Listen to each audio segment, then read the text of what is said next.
Joining me now, Jeremy Edwards, former FEMA Deputy Director of Public Affairs. Jeremy, DHS Secretary Kristi Noem denies there was any delay in providing resources. As someone who has been behind the scenes, who knows how things operate on the ground, what did you see in FEMA's response? Yeah, I think, and thank you for having me on the show today. I think what I saw in FEMA's response is a break from a typical process that has previously allowed the agency to lean forward in events like this.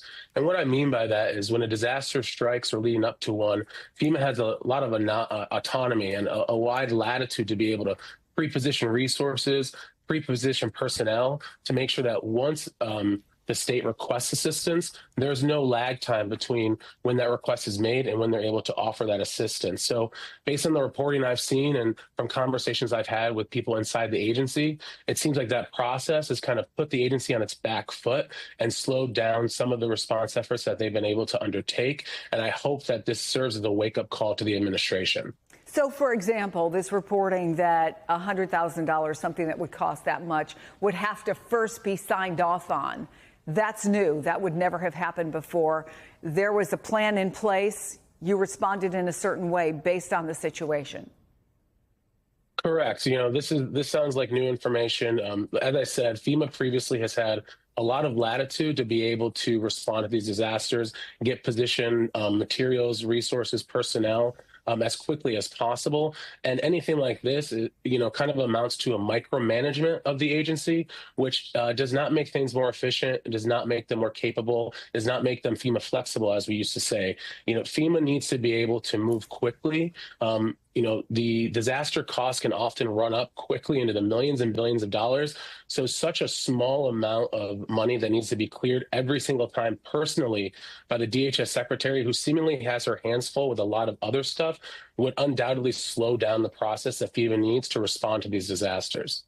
FEMA, as you know, has faced calls for reform for decades. Trump administration officials have even pushed to eliminate the agency, and he raised the possibility that could happen with the argument they want states to lead their own responses. The Washington Post is reporting today from multiple administration officials FEMA is not now potentially going to be outright abolished. But is there a way to go about improving nationwide disaster response? And does that involve putting more in the hands of states? Look, I think I want to touch on a couple things here. First and foremost is that disaster response has always been led and managed by the states and executed at a local level. FEMA has always been a support agency. So this idea that they are going to return disaster response to the states is a fiction because it already happens that way. Second, I think I'd be the first one to say that, and others who have worked for the agency, that there are ways that we can improve FEMA assistance. And the previous Administrator Criswell, who I worked with closely on the ground in many disasters and helping her for interviews like these, had taken a lot of actions to make FEMA's recovery efforts, the way that people can get assistance, more streamlined and more efficient. So I think what this disaster shows is that FEMA is needed now more than ever. And I am glad to see that the administration has backed off this idea that they are going to get rid of the agency because people need FEMA now more than ever. So I think that any steps that they can take to improve the recovery process for individuals to make getting that assistance easier is going to be welcomed by anybody. But any actions that they want to take to diminish or shrink the agency or outright abolish it are not going to be well received and are going to hurt survivors ultimately. Jeremy Edwards, thank you. In early July 2025, catastrophic flash floods tore through central Texas, claiming at least 121 lives and leaving over 170 people missing, making one of the deadliest disasters in the state's history, surpassing even Hurricane Harvey in 2017. The Guadalupe River, swollen by relentless rainfall, swept away campers and homeowners in Kerrville and surrounding areas, catching communities off guard. As the nation watched, the Federal Emergency Management Agency, FEMA, tasked with coordinating disaster response, faced intense scrutiny for a sluggish reaction that many believe cost lives. At the heart of the controversy is a new policy implemented by Department of Homeland Security, DHS, Secretary Kristi Noem, requiring her personal approval for any FEMA expenditure exceeding $100,000, a threshold critics call absurdly low for disaster operations.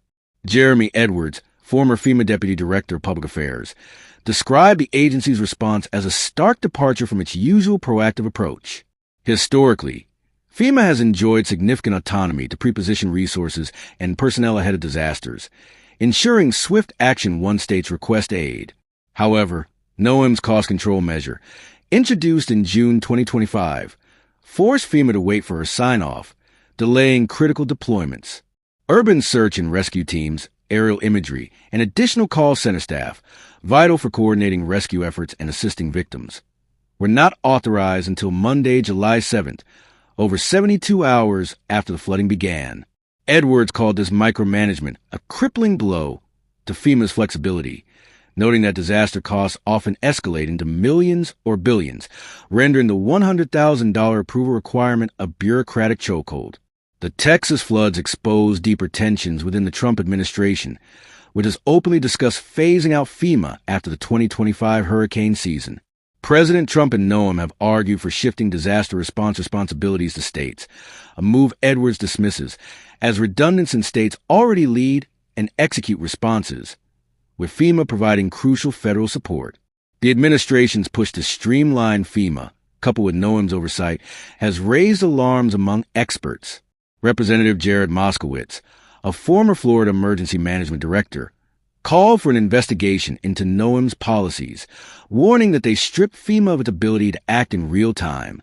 Former FEMA Administrator Deanne Criswell emphasized the need for a dedicated FEMA leader, noting that NOAA's broad DHS portfolio, overseeing 22 agencies, left her ill-equipped to manage disaster response effectively. Critics also pointed to NOAA's priorities during the crisis. While Texans awaited aid, she posted on social media about selecting her official portrait, a move that sparked outrage and accusations of misplaced focus. FEMA's acting administrator, David Richardson, was notably absent from public view, with no statements issued by July 9th, an unprecedented silence for a disaster of this magnitude.